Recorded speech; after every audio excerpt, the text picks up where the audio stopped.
বন্ধুরা, আগের পর্বে দেখিয়েছিলাম গ্রামীণ ছোট্ট শহর খোকসা এর সৌন্দর্য। এ পর্বে দেখাবো উপমহাদেশীয় প্রাচীন জমিদার বাড়ি। চলুন শুরু করা যাক।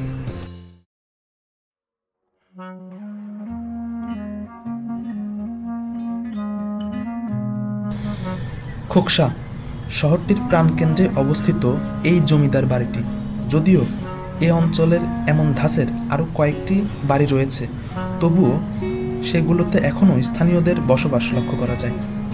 কিন্তু এটিই হচ্ছে সবচেয়ে বেশি পুরনো, ঝুঁকিপূর্ণ এবং বসবাসের অনুপযুক্ত একটি ভবন।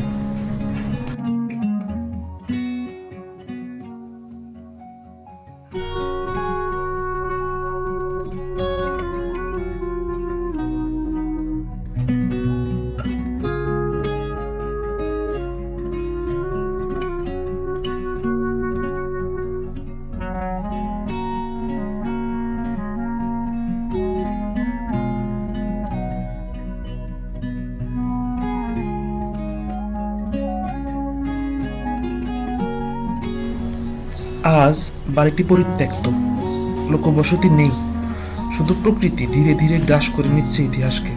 তবুও এর প্রতিটি ইট যেন গল্প বলে অতীতের গৌরব আর পতনের।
এই প্রাচীন জমিদার বাড়ির কাছেই একটি নদী।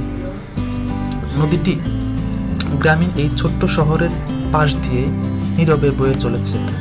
নাম গড়াই নদী, যা পদ্মার শাখা নদী হিসেবে পরিচিত। এক সময় এই নদীপথে ছিল বাণিজ্যের প্রাণ। নৌকায় আসত পণ্য, অতিথি আর ব্যবসায়ীরা। এই নদীপথ দিয়েই জমিদার বাড়ির সমৃদ্ধির গল্প শুরু হয়েছিল। কিন্তু বছরের এই সময়টিতে নদীর চেহারা একেবারে পাল্টে যায়। পানি শুকিয়ে গিয়ে জেগে ওঠে বিস্তীর্ণ চর।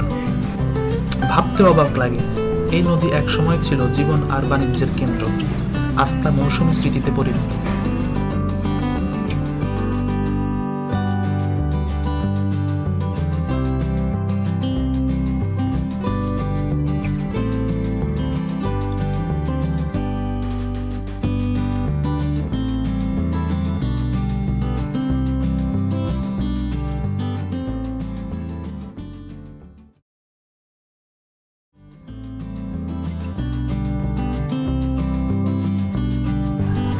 শুধু তাই নয়, পাশেই আরও কিছু ভবন লক্ষ্য করা যায়, যেগুলো শুনশান, নিস্তব্ধ, অনেকটা জনমানবহীন।